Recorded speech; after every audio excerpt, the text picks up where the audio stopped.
The party makes their way through the bustling city. The market is lively, and hawkers deal their wares on the city streets. However, the peace is broken as a dragon roars, and epic music begins to play.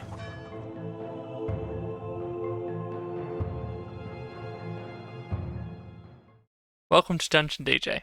In this tutorial, we're going to find some sounds and then add phrases to those sounds so that they play whenever you say the phrase. You can manually add your own sounds over here or by drag and dropping onto DungeonDJ. Or, to make life easy for you, we have our own library of sounds that you can use as well. You can toggle between music and sound, where music are longer tracks while sound are just simple short sound effects. In this case, we'll look for some epic music. Give it a quick listen. Sounds like it'll do the trick, so let's add it to our library. We can see that sound's been added to our DungeonDJ library. The last step is to add a phrase. Over here, you can click the little plus icon and add a short English phrase that you want to trigger this sound.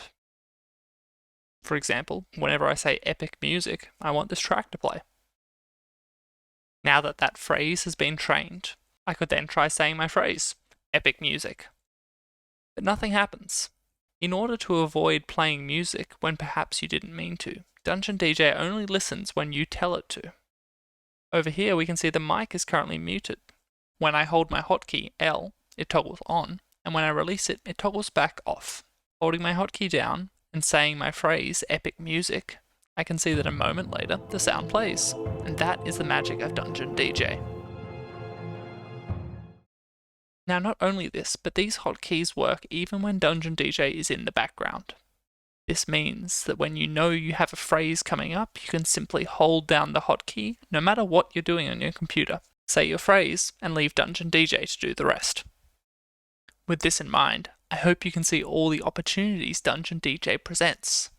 No more do you have to toggle between multiple different apps trying to get your sound going while you're also juggling initiative.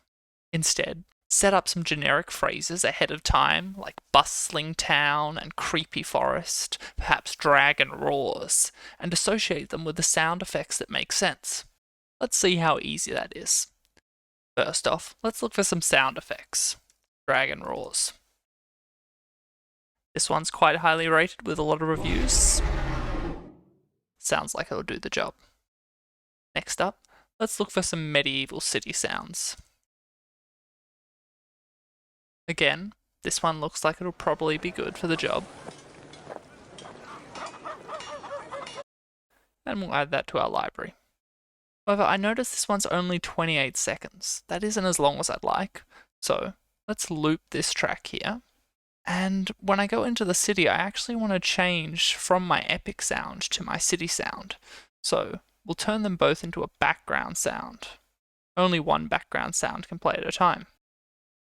Finally, we need to add new phrases to trigger both of these sounds. We'll keep it simple and name the phrases after the sounds they're triggering. We might do bustling city for this second sound. Okay, with all that set up, let's give it a whirl. The party makes their way through the bustling city. The market is lively, and hawkers deal their wares on the city streets. However, the peace is broken as a dragon roars, and epic music begins to play. There we have it. A short little scene where we've got two background sounds cross-fading between one another, and a dragon roaring to cap it all off. This is just the beginning of what you can do with DungeonDJ. If you want to learn more about how you can get the most out of DungeonDJ, head over to the tutorials and help page and make sure you go through each one of our tutorials. So go find some more sounds, configure phrases, and bring it to your game table so that DungeonDJ can automate your ambience.